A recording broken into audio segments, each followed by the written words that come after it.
હું વસંતકુમાર વાસુદેવભાઈ બ્રહ્મભટ્ટ માજી સૈનિક છું અને છેલ્લા 15 વર્ષથી 2009થી લગભગ બાબા રામદેવજીને ત્યાંથી શીખેલો છું।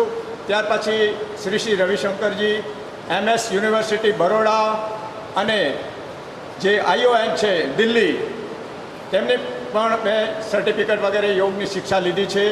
તે સિવાય બોમ્બેથી એક્યુપ્રેશરના પણ કોર્સ કરે છે। લગભગ આજ દિન સુધી ભોપાલ, ઇન્દોર, ગાંધીનગર, અમદાવાદ, વડોદરા અને બીજા ઘણા જગ્યાએ યોગની શિક્ષા લોકોને આપેલી છે। એમાં નિશાળો પણ આવી જાય છે, લગભગ સારી નિશાળો, આર્મી સ્કૂલ, સેન્ટ્રલ સ્કૂલ, 60થી વધારે સ્કૂલોમાં બાળકોને યોગની શિક્ષા દીધેલી છે।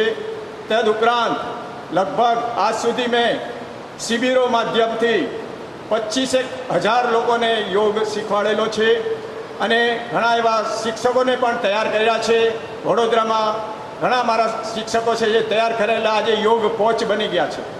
આ પ્રવૃત્તિ એટલા માટે કરું છું કે યોગ એક શરીરને તંદુરસ્ત રાખવા માટે બહુ જ જરૂરી છે। યોગ એટલે શું?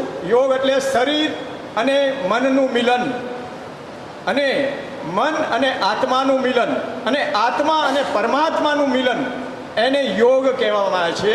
યોગની શિક્ષાથી શરીર બહુ સારું રહે છે, દવાખાને જવાની નોબત આવતી નથી, હેલ્થ બહુ સારી રહે છે અને 1 કલાક તો શરીરના માટે સમય આપવો જ જોઈએ।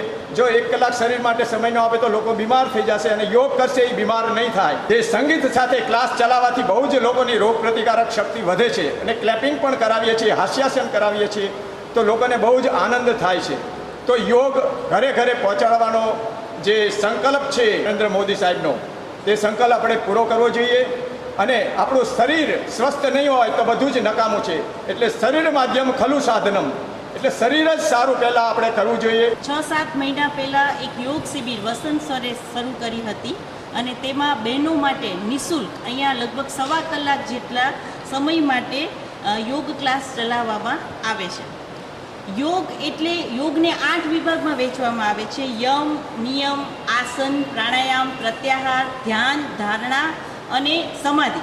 એટલે યોગ એ કોઈ એક દિવસની પ્રક્રિયા નથી। યોગ એટલે જોડાણ, યોગ એટલે એકત્રિત કરવું અને અહીંયા આવ્યા પછી એટલા બધા ફાયદાઓ બહેનોને થયા છે। અહીંયા મ્યુઝિક સાથે વ્યાયામ કરવામાં આવે છે, સૂક્ષ્મ વ્યાયામ કરાવવામાં આવે છે, સૂર્ય નમસ્કાર કરવામાં આવે છે, ક્લેપિંગ કરવામાં આવે છે અને અઠવાડિયામાં 1 દિવસ એક્શન સોંગ કરવામાં આવે છે, હાસ્યાસન કરવામાં આવે છે, ડાયાબિટીસ માટેના આસન, થાઇરોઇડ માટેના આસન, કમર દર્દ અને ઘૂંટણો માટેના આસનો પણ કરાવવામાં આવે છે, પેટ વેટ કમરને ઓછી કરવા માટેના ઘણા બધા આસનો અને વ્યાયામ કરાવવામાં આવે છે। તો અહીંયા આજે નિઃશુલ્ક ક્લાસ ચલાવવામાં આવે છે, એનાથી બહેનોને ઘણો બધો ફાયદો થયો છે। આજે જે માણસ તણાવ ભર્યું જીવન જીવે છે અને મનુષ્ય જેટલું પણ જીવન મળ્યું છે એ તંદુરસ્ત અને સ્વસ્થ જીવન જીવે એ માટે આપણી રોજબરોજની જીવનચર્યાની અંદર યોગને પણ સ્થાન આપવું જોઈએ।